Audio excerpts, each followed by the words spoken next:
Changing jobs will not solve your problems. What's up, everyone? Welcome back to the Daily Sean. For those of you who haven't been here before, my name is Sean. I do a daily video. Something related to nursing. No rhyme or reason. Probably not going to change. Changing jobs will not solve your problems. If you are currently in a job that it makes you unhappy in some way, you need to evaluate your situation before you jump on the other side of the fence. Because the grass is not always greener on the other side. The truth of the matter is, the grass is greener wherever they water the damn grass. Okay? Job hopping is a difficult topic. Because you don't want to be in a job that makes you miserable, or is unsafe, unpredictable, or threatens your livelihood in some way. It's dangerous enough to threaten your licensure. Those scenarios are that's an easy answer. Get the hell out quickly. It's the middle of the road, wishy-washy, kind of under your fingernail type of situations that are difficult to solve.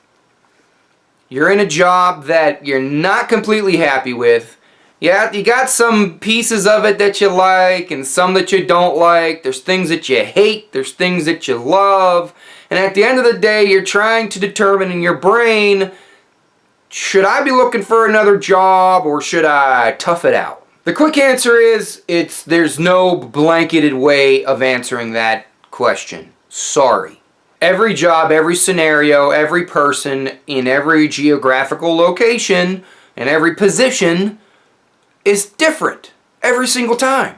You got to take into consideration, how long have you been a nurse? How long have you been in that job? And what are your overall career goals? Now, if you're in a job position that is not where you want to end up or not where you want to be, then you should probably think about looking for another job. But you shouldn't be looking for another job if you just started doing the particular job you're in, for less than 3 months. I think we've talked about this before. I have that 6 to 12 month rule where you should really try and tough it out.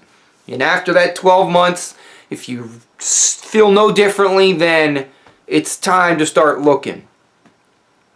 But you need to break it down into what's negotiable and non-negotiable. Non-negotiables for me are job satisfaction. I got to be happy doing the actual job. Other non-negotiables for me are having a management team that support me. They may not always agree with me. In fact, most of the time management shouldn't agree with me because that's their job.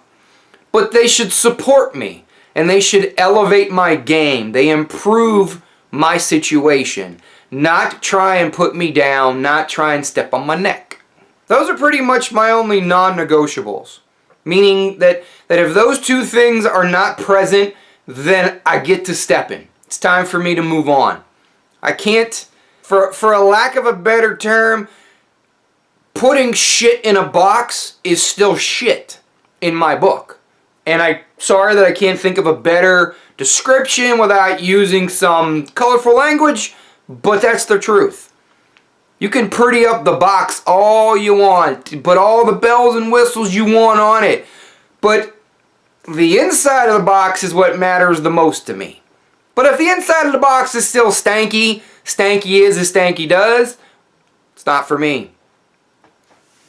So I gotta have a good deal of job satisfaction, and I gotta have a management team that supports me. The negotiables, that's where it gets a little hazy. Because there's certain things that I really, really, really, really want, and then there's certain things I'm like, okay, fine. You know, everybody talks about salary and pay rate. Now, that is super important. You should get paid what you're worth. But your worth changes as you progress in this profession. Keep that in mind. Without offending at risk of offending half the tribe, you have to be realistic and you have to be honest. I don't know about you, but the worth of a nurse that has less than 6 months of experience and the worth of a nurse who has 5 years, 7 years, 10 years, 20 years of experience is very different. So quite honestly, they should get paid a little bit differently. They probably all should start out at the same, but experience matters. So pay scale is wishy-washy. You really gotta microanalyze that and figure out what works for you. Because quite honestly, if you're getting paid such a horrible amount, if your pay rate is suboptimal to the point where you can't pay your bills and support your family, once again, that's a no-brainer. Other negotiables are the fringe benefits. What kind of personal time do you get? What kind of vacation time do you get? What's the schedule like?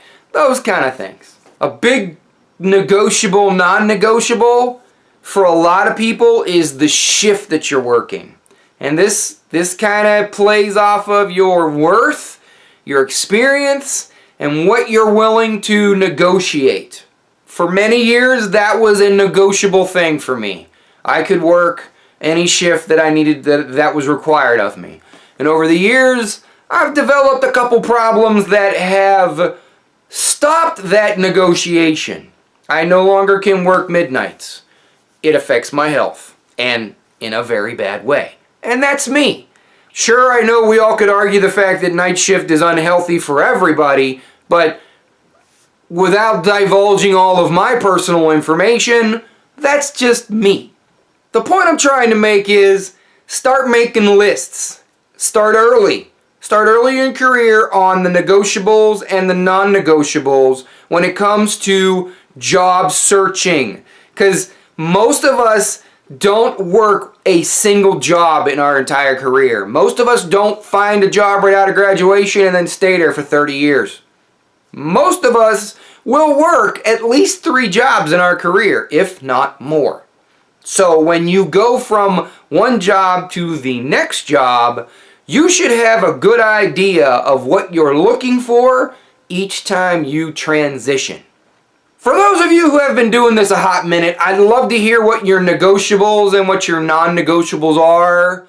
Leave your comment down below. You know your comments are my caffeine.